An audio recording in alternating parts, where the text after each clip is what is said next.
ಆತ್ಮಸಂತೃಪ್ತಿ ಕಾರ್ಯಕ್ರಮಗಳನ್ನು ವೀಕ್ಷಿಸುತ್ತಿರುವಂತಹ ಎಲ್ಲ ಪ್ರಿಯರನ್ನು ಕರ್ತನಾದ ಯೇಸು ಕ್ರಿಸ್ತನ ದಿವ್ಯನಾಮದಲ್ಲಿ ನಾನು ಆಮಂತ್ರಿಸ್ತೇನೆ. ಈ ದಿವಸದಲ್ಲಿ ನಾವು ದೇವರ ವಾಕ್ಯದ ಸಂದೇಶವನ್ನು ಕೇಳುವ ಮೊದಲು ನಮ್ಮ ತಲೆಗಳನ್ನು ದೇವರ ಸನ್ನಿಧಾನದಲ್ಲಿ ಬಾಗಿಸಿ ಪ್ರಾರ್ಥನೆ ಮಾಡೋಣ. ಭೂಮಿಯಾಕಾಶಗಳನ್ನು ನಿರ್ಮಾಣ ಮಾಡಿದ ಪರಲೋಕದ ನಮ್ಮ ತಂದೆಯಾದ ದೇವರೇ, ಈ ದಿವಸದಲ್ಲಿ ನಾವು ನಿನ್ನ ಜೀವವುಳ್ಳ ವಾಕ್ಯವನ್ನು ಪರಿಶುದ್ಧಾತ್ಮನ ಕುರಿತಾಗಿಯೂ ಅಧ್ಯಯನ ಮಾಡುವಾಗ ವಿಶೇಷ ಸಹಾಯವನ್ನು ಕೊಟ್ಟು ನಡೆಸೆಂದು ಪ್ರಾರ್ಥಿಸ್ತೇವೆ. ನಿನ್ನ ಪವಿತ್ರಾತ್ಮನ ಸತ್ಯಗಳು ಅದು ನಮ್ಮ ಜೀವನದ ಆಳದಲ್ಲಿ ಮನೆ ಮಾಡುವಂತೆಯೂ ಮತ್ತು ಪವಿತ್ರಾತ್ಮನಿಗೆ ವಿಧೇಯರಾಗಿ ನಾವು ಜೀವಿಸುವಂತೆ ಅನುಗ್ರಹಿಸಬೇಕೆಂದು ಯೇಸು ಕ್ರಿಸ್ತನ ಅಮೂಲ್ಯವಾದ ನಾಮದಲ್ಲಿ ಸ್ತೋತ್ರ ಸಲ್ಲಿಸಿ ಬೇಡಿದ್ದೇವೆ. ಆಮೇನ್. ನಾವು ಕಳೆದಂತಹ ಅನೇಕ ವಾರಗಳಲ್ಲಿ ಪರಿಶುದ್ಧಾತ್ಮನ ಕುರಿತಾದಂಥ ಅನೇಕ ಅಮೂಲ್ಯ ಸತ್ಯಗಳನ್ನು ನಾವು ಅಭ್ಯಾಸ ಮಾಡುತ್ತಾ ಇದ್ದೇವೆ. ಇವತ್ತಿನ ದಿವಸ ಇನ್ನು ಕೆಲವು ವಿಷಯಗಳನ್ನು ನಾವು ಇದರ ಕುರಿತಾಗಿ ನಾವು ಆಲೋಚನೆ ಮಾಡೋಣ. ಪವಿತ್ರಾತ್ಮನ ಕುರಿತಾಗಿ ಮಾತನಾಡುವಾಗ ನಾವು ಅಪೊಸ್ತಲರ ಕೃತ್ಯಗಳ ಪುಸ್ತಕ 2ನೇ ಅಧ್ಯಾಯ 13ನೇ ವಚನದಲ್ಲಿ ನಾವು ಹೀಗೆ ಓದ್ತೇವೆ. ಪವಿತ್ರಾತ್ಮನು ಬಂದಂಥ ಆ ಪಂಚಾಶತಮ ದಿವಸದಲ್ಲಿ ಪವಿತ್ರಾತ್ಮ ಭರಿತರಾದಂಥ ಈ ವ್ಯಕ್ತಿಗಳ ಕುರಿತಾಗಿ ಕೆಲವರು ನೋಡಿ ಹೀಗೆ ಹೇಳಿದ್ರಂತೆ. 13ನೇ ವಚನ, ಇವರು ಮದ್ಯಪಾನ ಮಾಡಿ ಮತ್ತರಾಗಿದ್ದಾರೆ ಎಂದು ಹಾಸ್ಯ ಮಾಡಿದರು. ಇದಕ್ಕೆ ಸಂಬಂಧಪಟ್ಟು ಒಂದು ಹೋಲಿಸುವುದಕ್ಕಾಗಿ ಇನ್ನೊಂದು ವಚನ ನಿಮ್ಮ ಗಮನಕ್ಕೆ ತರ್ತೇನೆ. ನಾವು ಇದನ್ನು ಅನೇಕ ಸಾರಿ ಓದಿದ್ದೇವೆ.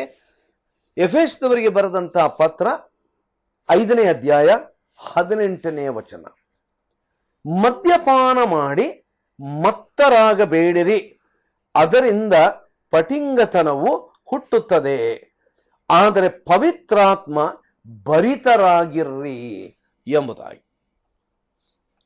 ಈ 2 ವಚನಗಳು ಯಾಕೆ ನಾನು ಓದಿದೆ ಅಂತ ಹೇಳಿದರೆ, ಪವಿತ್ರಾತ್ಮ ಭರಿತರಾದಂಥವರ ಹಿನ್ನೆಲೆಯನ್ನು ದೇವರ ವಾಕ್ಯ ವಿವರಿಸುವಾಗ ಅಲ್ಲಿ ಕೆಲವರು ಇವರು ಮದ್ಯಪಾನ ಮಾಡಿ ಮತ್ತರಾಗಿದ್ದಾರೆ ಎಂದು ಹಾಸ್ಯ ಮಾಡಿದ್ರಂತೆ. ಅದು ನಾವಲ್ಲಿ ನಾವು ನೋಡುವಂಥದ್ದು. 2ನೇದಾಗಿ ಎಫೆಸದವರಿಗೆ ಬರೆದ ಪತ್ರದಲ್ಲಿ ನಾವು ನೋಡಿದಂಥದ್ದು, ಮದ್ಯಪಾನ ಮಾಡಿ ಮತ್ತರಾಗಬೇಡ್ರಿ, be not drunk with wine wherein is excess but be filled with the Spirit. Why the comparison with these 2 Bible verses? May I tell you, in all fairness, a comparison can be made between these 2 verses. ಈ 2 ವಚನಗಳ ಮಧ್ಯದಲ್ಲಿ ಒಂದು ಸರಿ ಹೋಲಿಸಬಹುದು. Number 1, both they control the user and give him a new boldness. One in the good sense and the other in the bad sense of the word. ನೋಡ್ರಿ, ಈ ಪವಿತ್ರಾತ್ಮ ಭರಿತರಾಗುವುದು ಎಂಬುದಾಗಿ ಹೇಳುವಾಗ ಮತ್ತು ಮದ್ಯಪಾನ ಮಾಡಿ ಮತ್ತರಾಗುವುದು ಎಂಬುದಾಗಿ ಹೇಳುವಾಗ ಈ 2 ಕೂಡ, ಮದ್ಯಪಾನ ಮಾಡಿದಂಥವರು ಮತ್ತು ಪವಿತ್ರಾತ್ಮನಿಂದ ಭರಿತರಾದಂಥವರು ಇರತಕ್ಕಂಥ ಒಂದು ಹೋಲಿಕೆ ನಾವು ಎಲ್ಲಿ ಮಾಡ್ಬೋದು.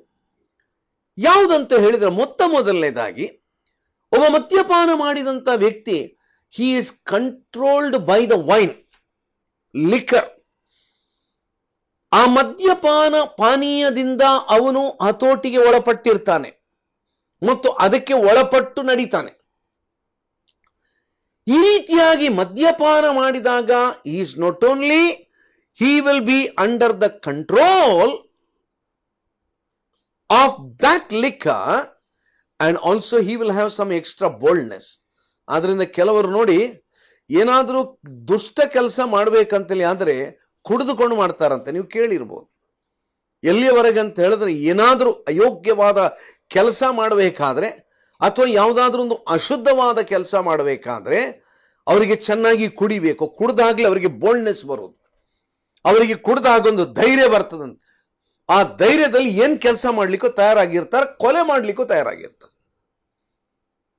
A man who is filled with the liquor has got an unusual boldness. That's one thing. And number 2, he is controlled by the liquor. ಈಗ ಕಂಪ್ಯಾರಿಸನ್ ಏನಂತ ಹೇಳಿದ್ರೆ, controlled by the liquor and controlled by the Holi spirit. ದೇವರ ಆತ್ಮನಿಂದ ತುಂಬಲ್ಪಡುವುದು ಮತ್ತು ಆ ಮದ್ಯಪಾನೀಯದಿಂದ ತುಂಬಲ್ಪಡುವುದು. ಒಬ್ಬ ಮನುಷ್ಯನು ಮದ್ಯಪಾನದಿಂದ ತುಂಬಲ್ಪಟ್ಟರೆ, yes, he is controlled by the liquor. ಅವನು ಆ ಮದ್ಯಪಾನದಲ್ಲಿ ಅವನು ಹತೋಟಿಗೆ ಒಳಪಡ್ತಾನೆ, ಮತ್ತೊಂದು ಹುಸಿ ಧೈರ್ಯ ಅವನಿಗೆ ಬರ್ತದೆ. ಅದೇ ರೀತಿಯಲ್ಲಿ ದೇವರಾತ್ಮ ಭರಿತನಾದಂಥವನು, he will be under the control of the Holi Spirit. ದೇವರಾತ್ಮನ ಹತೋಟಿಯಲ್ಲಿ ಆತನಿರುತ್ತಾನೆ. ಮಾತ್ರ ಅಲ್ಲ, in a good sense he will have that extra courage. ಅದು ಒಂದು ಭಾಗ, that is the first part of it. ಎರಡನೇದು, see both, whether you are being filled with the liquor or by the Holi Spirit, the comparison. The both will produce a desire for more. ನೋಡಿ, ಒಬ್ಬ ಕುಡಿದಂತ ಮನುಷ್ಯ ಅವನು ಸ್ವಲ್ಪ ಕುಡಿದ್ರೆ ಮತ್ತು ಬಂತು ಅಂತೇಳಿ ಆದ್ರೆ ಅವನಿಗೆ ಅಷ್ಟಕ್ಕೆ ತೃಪ್ತಿ ಆಗುದಿಲ್ಲ, ಇನ್ನೂ ಬೇಕು ಅವನಿಗೆ. ಒಂದು ಗ್ಲಾಸ್ ಶರಾಬು ಕುಡಿದ್ರೆ ಎರಡನೇ ಗ್ಲಾಸ್ ಬೇಕು, ಒಂದು ಬಾಟಲ್ ಕುಡಿದ್ರೆ ಎರಡನೇ ಬಾಟಲ್ ಬೇಕು. Now he will have a desire for more and more and more. Look at the comparison. A man who wants to drink or drunk will have a desire for more. That's in a bad sense of it. In the same way, in a good sense of it, if you are filled by the Holy Spirit, a man who is filled by the Holy Spirit, now he would desire that filling to be more and more and more and regular. ನೋಡ್ರಿ, ಕುಡಿಕರು ಏನ್ ಮಾಡ್ತಾರೆ ಅಂತ ಹೇಳಿದ್ರೆ, ನೋಡ್ರಿ, ಅನೇಕರಿದ್ದಾರೆ. ವಾರಕ್ಕೊಮ್ಮೆ ಕುಡಿಯೋರಿದ್ದಾರಂತೆ, ತಿಂಗಳಿಗೊಮ್ಮೆ ಕುಡಿಯೋರಿದ್ದಾರಂತೆ, ಒಕೇಶನಲ್ಲಿ ಕುಡಿಯೋರಿದ್ದಾರಂತೆ, ಅನುಕೂಲವಾದಾಗ ಕುಡಿಯೋರಿದ್ದಾರೆ. ಈ ರೀತಿಯಾಗಿ ಬೇರೆ ಬೇರೆ ಹಿನ್ನೆಲೆಗಳಲ್ಲಿ ಕುಡಿಯುವವರು ಇದ್ರೂ ಕೂಡ ಬರಬರುತ್ತಾ ತಿಂಗಳಿಗೊಮ್ಮೆ ಕುಡಿಯೋರು ವಾರಕ್ಕೊಮ್ಮೆ ಕುಡಿತಾರೆ, ವಾರಕ್ಕೊಮ್ಮೆ ಕುಡಿಯೋರು ದಿನಕ್ಕೆ ಕುಡಿಲಿಕ್ಕೆ ಶುರು ಮಾಡ್ತಾರೆ. They become addict for the drinks. ಅವರಿಗೆ ಒಂದು ತಿಂಗಳು ಕುಡಿದ್ರೆ ಅವರಿಗೆ ತೃಪ್ತಿ ಆಗೋದಿಲ್ಲ, ಒಂದು ವಾರ ಕುಡಿದ್ರೆ ನಂತರ ತೃಪ್ತಿ ಆಗೋದಿಲ್ಲ, ಅವರಿಗೆ ದಿನಾಲು ಕುಡಿಬೇಕು. ಅದೇ ರೀತಿಯಲ್ಲಿ if you are really filled with the Holi spirit, ದೇವರ ಪವಿತ್ರಾತ್ಮನಿಂದ ತುಂಬಲ್ಪಟ್ಟ ಅನುಭವಕ್ಕೆ ನಾವು ಬಂದದ್ದಾದರೆ, we will have not only that holy boldness, number one, and number two, we desire him more and more and more. We desire to be more under the control of the Holy Spirit. ಎಂಥ ಒಂದು ಅಮೂಲ್ಯವಾದಂಥ ಒಂದು ಸತ್ಯ. ನಾವು ಅನೇಕ ಸಾರಿ ಯಾಕಪ್ಪ ಬೈಬಲ್ನಲ್ಲಿ ಈ ಮದ್ಯಪಾನಕ್ಕೂ ಪವಿತ್ರಾತ್ಮನಿಗೂ ಹತ್ರದಲ್ಲಿ ಜೊತೆ ಮಾಡಿ ಬರೆದಿದ್ದಾರಲ್ಲ ಎಂಬುದಾಗಿ ನಾನು ಎಷ್ಟೋ ಸಾರಿ ನನಗೆ ಆಲೋಚನೆ ಬಂದಿತ್ತು. ಆದರೆ ವೇದ ಅಧ್ಯಯನ ಮಾಡುವಾಗ ದೇವರ ಪವಿತ್ರಾತ್ಮನು ನಮಗೆ ಸುಮ್ಮನಾದರೂ ದೇವರ ವಾಕ್ಯದಲ್ಲಿ ಕೆಲವಾರು ಹೋಲಿಕೆಗಳನ್ನು ಕೊಡಲಿಲ್ಲ. ನಾವದನ್ನು ತಪ್ಪಾಗಿ ತಿಳ್ಕೊಳ್ಬಾರ್ದು, ಸರಿಯಾದಂಥ ರೀತಿಯಲ್ಲಿ ಅರ್ಥ ಮಾಡಿಕೊಳ್ಳಬೇಕು. ದೇವರ ವಾಕ್ಯವನ್ನು ನಾವು ಅರ್ಥ ಮಾಡಿಕೊಳ್ಳುವಾಗ ದೇವರಾತ್ಮನ ಅಮೂಲ್ಯವಾದಂಥ ಲಕ್ಷಣಗಳನ್ನು ನಾವು ತಿಳ್ಕೊಳ್ಳಿಕ್ಕೆ ನಮಗೆ ಸಾಧ್ಯವಾಗ್ತದೆ. ಆಮೇಲೆ ನಾವು ಮುಂದಕ್ಕೆ ನಾವು ಹೋಗೋಣ. The fifth ministry is last. ನಾನು ಆಗಲಿ ವಿವರಣೆ ಮಾಡಿದ್ದೇನೆ. ದೇವರಾತ್ಮನ ಈ ಒಂದು 5ನೇ ಭಾಗದ ಈ ಒಂದು ಆ ಸೇವೆ, ಆತನ ಕಾರ್ಯ, ಅದನ್ನು ಕಳ್ಕೊಳ್ಳಿಕ್ಕೆ ಸಾಧ್ಯ ಉಂಟು. ಯಾವಾಗ? The fifth ministry is last whenever disobedience is found in the life of the believer. ಒಬ್ಬ ವಿಶ್ವಾಸಿಯ ಜೀವನದಲ್ಲಿ ಅವಿಧೇಯತ್ವ ಕಂಡು ಬಂದಾಗ, ಒಬ್ಬ ವಿಶ್ವಾಸಿಯ ಜೀವನದಲ್ಲಿ ಆತನು ದೇವರಿಗೆ ವಿಧೇಯನಾಗುವ ಬದಲು ಅವಿಧೇಯನಾಗಿ ಜೀವಿಸುವಾಗ, ನನ್ನ ಪ್ರಿಯರ, ದೇವರ ವಾಕ್ಯದಲ್ಲಿ ನಾವು ನೋಡತಕ್ಕಂಥ ಬಹಳ ಗಂಭೀರವಾದಂಥ ಒಂದು ಸತ್ಯ ಏನಂತ ಹೇಳಿದರೆ, ಆತನ ಅವಿಧೇಯತ್ವವು ದೇವರ ಆತ್ಮನ ಆ ಸತತವಾದಂಥ ತುಂಬುವಿಕೆ ಅಥವಾ ಹತೋಟಿಯಿಂದ ಆತನು ಕಳಕೊಳ್ಳಿಕ್ಕೆ ಸಾಧ್ಯತೆ ಉಂಟು. ನಾವು ಒಂದು ವಾಕ್ಯ ಭಾಗ ನಾವು ಓದೋಣ. ಥೆಸಲೋನಿಕದವರಿಗೆ ಬರೆದಂಥ ಆ ಮೊದಲನೇ ಪತ್ರ, ಅದರಲ್ಲಿ 5ನೇ ಅಧ್ಯಾಯ. ಥೆಸಲೋನಿಕದವರಿಗೆ ಬರೆದಂಥ ಮೊದಲನೇ ಪತ್ರ 5ನೇ ಅಧ್ಯಾಯ, ಅಲ್ಲಿ 19ನೇ ವಚನ. ಪವಿತ್ರಾತ್ಮನನ್ನು ನಂದಿಸಬೇಡಿರಿ. ಪವಿತ್ರಾತ್ಮನನ್ನು ನಂದಿಸಬೇಡಿರಿ. Quench not the Spirit. What does it mean? What do you mean when the Bible says, quench not the spirit? ದೇವರ ಪವಿತ್ರಾತ್ಮನನ್ನು ನಂದಿಸಬೇಡಿರಿ. This sin involves not doing that which the Holy Spirit have us to do. ನೋಡ್ರಿ, ದೇವರ ಪರಿಶುದ್ಧಾತ್ಮನು ನಮ್ಮ ಜೀವನದಲ್ಲಿ ಅನೇಕ ಕಾರ್ಯಗಳನ್ನು ಮಾಡಲಿಕ್ಕೆ ಬಯಸ್ತಾನೆ.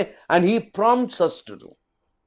ದೇವರಾತ್ಮನು ಒಬ್ಬ ಕ್ರೈಸ್ತ ವಿಶ್ವಾಸಿಯ ಜೀವನದಲ್ಲಿ ನೀನಿದನ್ನು ಮಾಡು, ಇದನ್ನು ಮಾಡು, ಇದನ್ನು ಮಾಡು, ಇದನ್ನು ಮಾಡು ಎಂಬಂತ ಆ ಒಂದು ಪ್ರಾಂಪ್ಟಿಂಗ್ ಅನ್ನು ಆತನು ಕೊಡುತ್ತಾನೆ.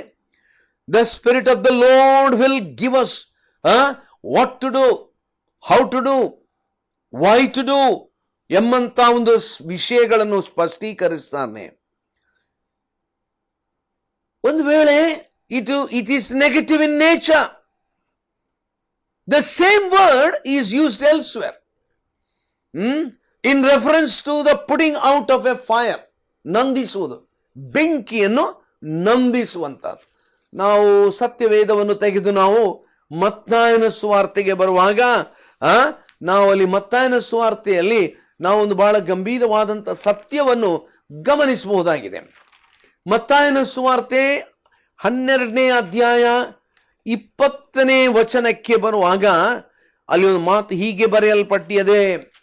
ಮತ್ತಾಯನ ಸುವಾರ್ತೆ 12ನೇ ಅಧ್ಯಾಯ 20ನೇ ವಚನ ಏನುಂಟಲ್ಲಿ? ಜಜ್ಜಿದ ದಂಟನ್ನು ಮುರಿದು ಹಾಕದೆಯು, ಆರಿ ಹೋಗುತ್ತಿರುವ ದೀಪವನ್ನು ನಂದಿಸದೆಯು. A bruised reed shall he not break, and smoking fat shall he not quench, till he send forth judgment into victory. ನನ್ನ ಪ್ರಿಯರೇ, ದೇವರ ವಾಕ್ಯ ಹೇಳುವಂತಹದ್ದು ಯೇಸು ಕ್ರಿಸ್ತನ ಆ ಒಂದು ಸ್ವಭಾವದ ಕುರಿತಾಗಿ ದೇವರ ವಾಕ್ಯದಲ್ಲಿ ವಿವರಿಸ್ತಾ ಉಂಟು. ಏಷಾಯನು, ಆ ಪ್ರವಾದಿಯಾದಂಥ ಏಷಾಯನ ಮೂಲಕವಾಗಿ ಹೇಳಲ್ಪಟ್ಟಂತ ಮಾತುಗಳು, ಯೇಸು ಕ್ರಿಸ್ತನನ್ನು ಕುರಿತು ಹೇಳಲ್ಪಟ್ಟಂತ ವಿಚಾರಗಳು. ಈ ಯೇಸು ಕ್ರಿಸ್ತನ ಯಾರಂತೆ? ವಾಕ್ಯದಲ್ಲಿ ನಾವು ನೋಡುವಂತಹದ್ದು, ಇಗೋ ನನ್ನ ಸೇವಕನು, ಈತನನ್ನು ನಾನು ಆರಿಸಿಕೊಂಡೆನು, ಈತನು ನನಗೆ ಇಷ್ಟನು. ಎಲ್ಲಿ ಉಂಟಿದು? ಮತ್ತಾಯನ ಸುವಾರ್ತೆ 12ನೇ ಅಧ್ಯಾಯ 18ನೇ ವಚನದಿಂದ ನಾವು ಓದುವಾಗ ಗೊತ್ತಾಗ್ತದೆ. ಏನು ಹೇಳ್ತಾನೆ? ಈಗೋ ನನ್ನ ಸೇವಕನು, ಈತನನ್ನು ನಾನು ಆರಿಸಿಕೊಂಡೆನು, ಈತನು ನನಗೆ ಇಷ್ಟನು, ನನ್ನ ಪ್ರಾಣ ಪ್ರಿಯನು, ಈತನಲ್ಲಿ ನನ್ನ ಆತ್ಮವನ್ನು ಇರಿಸುವೆನು. ಈತನು ಅನ್ಯ ಜನಗಳಿಗೂ ನ್ಯಾಯವಿಧಿಯನ್ನು ಸಾರುವನು. ಈತನು ಜಗಳಾಡುವುದಿಲ್ಲ, ಕೂಗಾಡುವುದಿಲ್ಲ.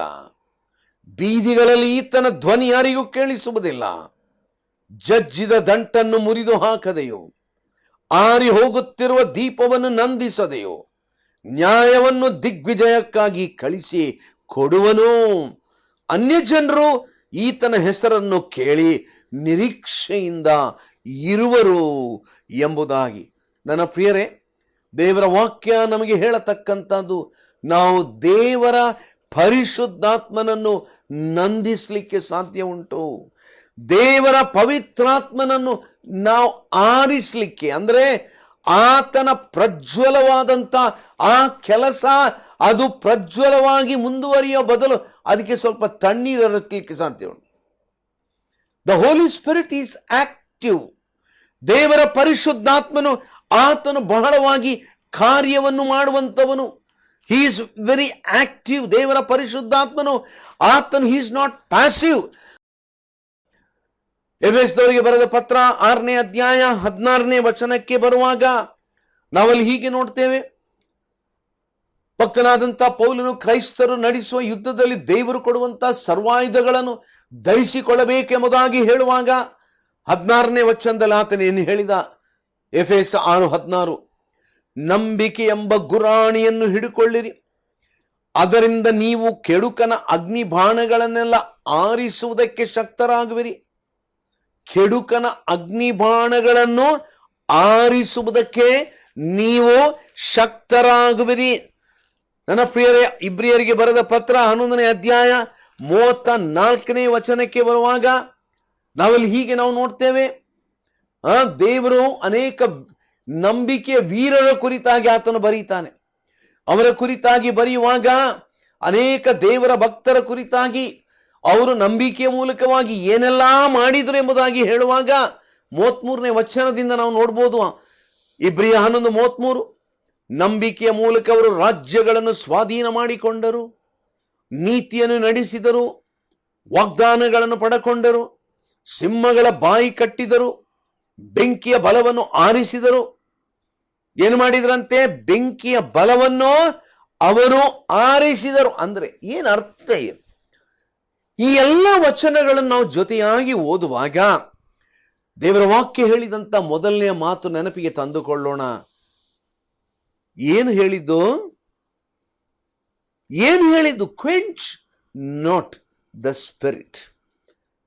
ದೇವರಾತ್ಮನನ್ನು ನೀವು ನಂದಿಸಬೇಡ್ರಿ. ಅಂದರೆ ದೇವರ ಪರಿಶುದ್ಧಾತ್ಮನು ನಿಮ್ಮಲ್ಲಿ ಬೆಂಕಿಯೋಪಾದಿಯಲ್ಲಿ, ನಿಮ್ಮ ಎಲ್ಲ ಕೋಣೆಗಳಲ್ಲಿ, ನಿಮ್ಮ ಜೀವನದ ಎಲ್ಲ ಭಾಗಗಳಲ್ಲಿ ಆತನು ಹರಡಿಕೊಂಡು ಆತನು ಕೆಲಸ ಮಾಡುವಾಗ ನಿಮ್ಮ ಜೀವನದಲ್ಲಿ, ಹೌದು, ದೇವರಾತ್ಮನ ಆ ಕಾರ್ಯಗಳಿಗೆ ವಿಧೇಯತ್ವ ಇಲ್ಲದಿದ್ದರೆ ನಾವೇನ್ ಮಾಡಿದ ಹಾಗೆ ಆಯ್ತು ಗೊತ್ತುಂಟ? ಬೆಂಕಿ ದಗ ದಗ ದಗ ದಗ ಅಂತ ಉರಿಯುವಾಗ ಅದಕ್ಕೆ ಸ್ವಲ್ಪ ತಣ್ಣೀರು ತೆಗೆದು ಹಾಕಿದರೆ ಆ ಉರಿಯುವಂತ ಆವಿಯ, ಬೆಂಕಿಯ ಆವಿ ಅದೇನಾಗ್ತದೆ? ಅದು ನಂದಿ ಹೋಗ್ತದೆ. Now may I tell you, my dear brothers and sisters, you can quench the Holy Spirit. ದೇವರ ಪವಿತ್ರಾತ್ಮನ ಬೆಂಕಿಯನ್ನು ನೀವು, ಅದರ ಆವಿಯನ್ನು, ಅದರ ಬೆಂಕಿಯನ್ನು ನೀವು ನಂದಿಸಲಿಕ್ಕೆ ಆಗ್ತದೆ. ಆದ್ದರಿಂದ ಅನೇಕ ಕ್ರೈಸ್ತ ಜೀವಿತದಲ್ಲಿ, ಕ್ರೈಸ್ತ ವಿಶ್ವಾಸಿಗಳ ಬಾಳ್ವೆಯಲ್ಲಿ ದೇವರಾತ್ಮನು ಇಲ್ಲ ಎಂಬುದಾಗಿ ಅಲ್ಲ, ದೇವರಾತ್ಮನವರೊಳಗಿದ್ದಾನೆ.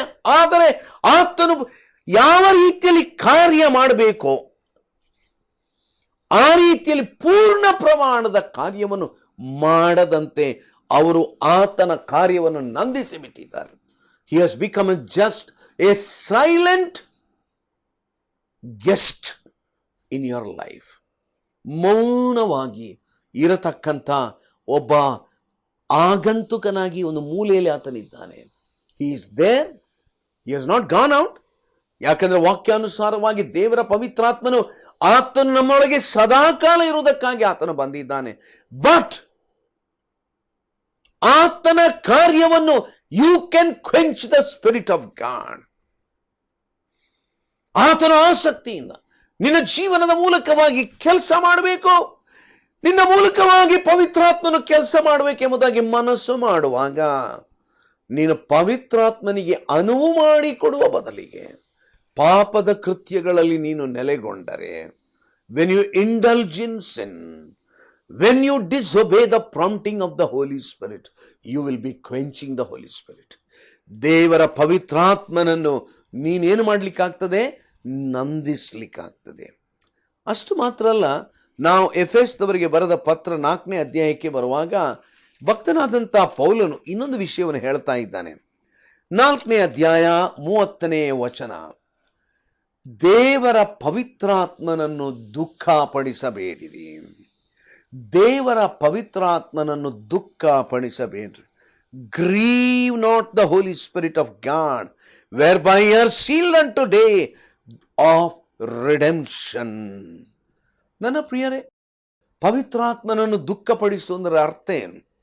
How you can grieve the Holy Spirit? You know, this sin involves doing that which the Holy Spirit would not have us to do. ದೇವರಾತ್ಮನು ಕೆಲವು ವಿಷಯಗಳಲ್ಲಿ ನಾವು ಅದನ್ನು ಮಾಡಬಾರದೆಂಬುದಾಗಿ ಆತನ ಅಪೇಕ್ಷಿಸ್ತಾನೆ. The Spirit of God doesn't want you to do certain things. ನೋಡಪ್ಪ, ಇದು ಬೇಡ. ನೋಡಪ್ಪ ಮಗಳೇ, ಮಗನೇ, ಈ ಕಾರ್ಯ ನೀನು ಮಾಡಬೇಡ ಎಂಬುದಾಗಿ the Spirit of the Lord will be prompting you. I don't know what is it that the Spirit of the Lord has prompted you time and again. What is it that the Spirit of the Lord has prompted you to do this? Don't do this. Well, it is positive in nature. But you know what you have done? ಏನ್ ಮಾಡಿದೆ ನೀನು? ಆತನ ಪ್ರೀತಿಯ ಕರೆಗೆ ಹೋಗೊಡ್ಲಿಲ್ಲ. See, I'll give one illustration. See, a believer boards a plane in particular place. ಒಬ್ಬ ವಿಶ್ವಾಸಿ ಒಂದು aeroplane ಹತ್ತಿದ. ಆತನು ಹತ್ತಿ ಯಾವುದೋ ಒಂದು ಸ್ಥಳಕ್ಕೆ ಆತನು ಹೋಗ್ತಾನೆ. ಆತನು ಅಲ್ಲಿ ಹತ್ತಿರದಲ್ಲಿ and he finds, seated next an unsaved person. ಒಬ್ಬ ರಕ್ಷಿಸಲ್ಪಡದಂತ ವ್ಯಕ್ತಿ ಆತನ ಜೊತೆಯಲ್ಲಿ ಕೂತ್ಕೊಂಡಿರ್ತಾನೆ. In the flight, the Holy Spirit attempts to witness to the unsaved man. ದೇವರ ಆ ಆತ್ಮನು ಆತನಿಗೆ ಸಾಕ್ಷಿ ಹೇಳುವುದಕ್ಕಾಗಿ ಆತನು ಪ್ರಯತ್ನಿಸ್ತಾನೆ. But he remains silent and he fails to witness. At this point, the believer has quenched the Holy Spirit. ದೇವರ ಆತ್ಮನ ಆ ಕಾರ್ಯವನ್ನು ನೀನು ನಂದಿಸಿದ ಹಾಗಾಯಿತು. He has not done that which the Spirit of God wanted him to do. ಯಾವುದನ್ನು ಮಾಡಬೇಕಾ ಅದನ್ನು ಮಾಡುವುದಿಲ್ಲ, ಯಾವುದನ್ನು ಮಾಡಬಾರ್ದ ಅದನ್ನು ನಾವು ಮಾಡ್ತೇವೆ. As the flight continues, however, the two men introduce themselves. ಇಬ್ಬರು ಪರಿಚಯ ಮಾಡಿಕೊಳ್ತಾರೆ, but not about the spiritual things. In fact, what happens? To the shame of the Christian, several of the stories have been passed between the two people. ಅನೇಕ ಕಥೆಗಳನ್ನು ಮಾತಾಡಿಕೊಳ್ತಾರೆ. Now the saved man has gone the second step. ಏನದು? He has grieved the Holy Spirit. He has done that which the Holy Spirit did not want him to do. ಯಾವುದನ್ನು ಆತನು ಮಾಡಬಾರ್ದಂತ ಹೇಳಿದ್ನ ಅದನ್ನು ಮಾತಾಡುವುದಕ್ಕೆ ಶುರು ಮಾಡಿದ. These two sins, if left unchecked for a long period of time, can eventually lead to the sin unto death. ದೇವರ ಆತ್ಮನು ಕ್ಷಮಿಸಲಾರದಂತ ಒಂದು ಅಪರಾಧಕ್ಕೆ ಆತನು ಒಳಗಾಗ್ತಾನೆ. ನನ್ನ ಪ್ರಿಯರೇ, ಅದನ್ನೇ ಕೊರಿಂಥದವರಿಗೆ ಬರೆದ ಪತ್ರ 1 ಕೊರಿಂಥ 5ನೇ ಅಧ್ಯಾಯ 5ನೇ ವಚನದಲ್ಲಿ ನಾವು ನೋಡ್ತೇವೆ. To deliver such a one unto Satan for the destruction of the flesh, that the spirit may be saved in the day of the Lord Jesus. ನನ್ನ ಪ್ರಿಯರೇ ಎಚ್ಚರಿಕೆಯಾಗಿರೋಣ. ದೇವರ ಪವಿತ್ರಾತ್ಮನನ್ನು ದುಃಖಪಡಿಸದಿರೋಣ. ದೇವರ ಆತ್ಮನನ್ನು ನಾವು ಎಂದಿಗಾದರೂ ನಂದಿಸದಿರೋಣ. ಆದುದರಿಂದ ದೇವರಾತ್ಮನಿಗೆ ಒಳಗಾಗಿ ಜೀವಿಸುವಂತೆ ನಮ್ಮನಾತನಿಗೆ ಒಪ್ಪಿಸಿಕೊಡೋಣ. ನಮ್ಮ ತಲೆಗಳನ್ನು ಬಾಗಿಸಿ ಪ್ರಾರ್ಥಿಸುವ. ಪ್ರೀತಿಯುಳ್ಳ ತಂದೆಯಾದ ದೇವರೇ, ನೀ ನಮಗೆ ಅನುಗ್ರಹಿಸಿರುವಂಥ ಪರಿಶುದ್ಧಾತ್ಮನನ್ನು ನಾವು ದುಃಖಪಡಿಸದಿರೋಣ, ದೇವರ ಆತ್ಮನನ್ನು ನಾವು ನಂದಿಸದಿರೋಣ ಎಂಬಂತ ನಿನ್ನ ವಾಕ್ಯದ ಬೋಧನೆಗಳಿಗಾಗಿ ನಿನಗೆ ಸ್ತೋತ್ರ.